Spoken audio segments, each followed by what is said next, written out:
my friends, and welcome to today's video break. Psalm 56 verse 2 says, "My adversaries pursue me all day long. In their pride, many are attacking me." Do you hear the ploy of David's attackers? Do you hear their motive in it? Do you hear what normally attacks us? It's typically the pride of another individual that comes against us.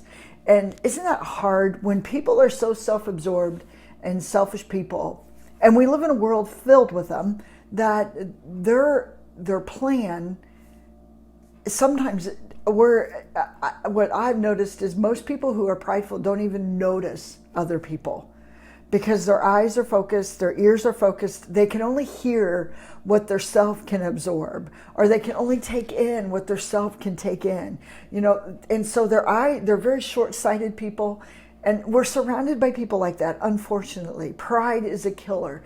It might look strong. It might even appear as strength inside the workplace, but it is one of the most deadly diseases that we ever could encounter, because the whole thing around pride is self, and it feeds self. It nourishes self. It's like the infection is self, and as long as self is being pleased, pride and the ego is good. But however, these people that some of us, and we might even struggle with pride a little bit too, is when we rub up against somebody who taps on our ego or our pride, we attack.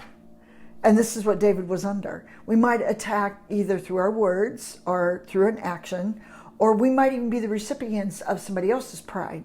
We might come up against somebody else, and it might even not even be intentionally anything that you might have said or done, but people are walking around most of the time looking for affirmation, because all of us are very, in some sort of way.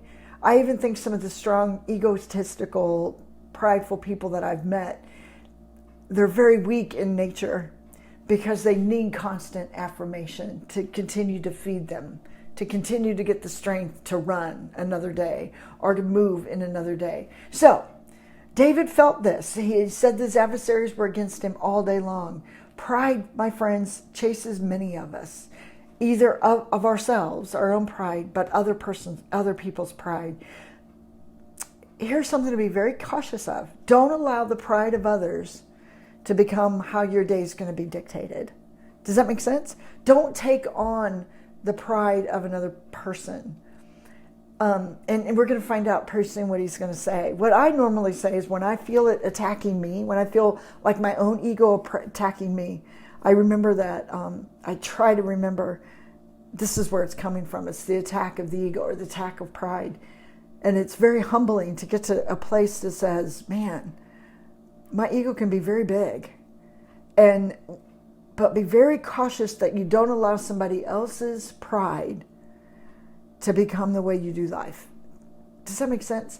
What I mean by that is, if the enemy is using pride of another person to tap on your shoulder and to be an enemy in your ear, or to be an enemy in your workplace, don't allow that voice.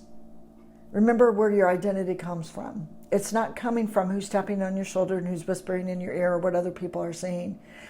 Your identity comes from Christ and Christ alone, and what God is saying about you. And so David's going to get here in a minute. I kind of cheated a little bit. I know this psalm, so I know where he's going to go with this. But I'm trying to say, in our own life, yeah, we're all attacked by other people's pride all the time. But what matters is how we handle it. Can you get to the place to say, I could care very little what others are saying?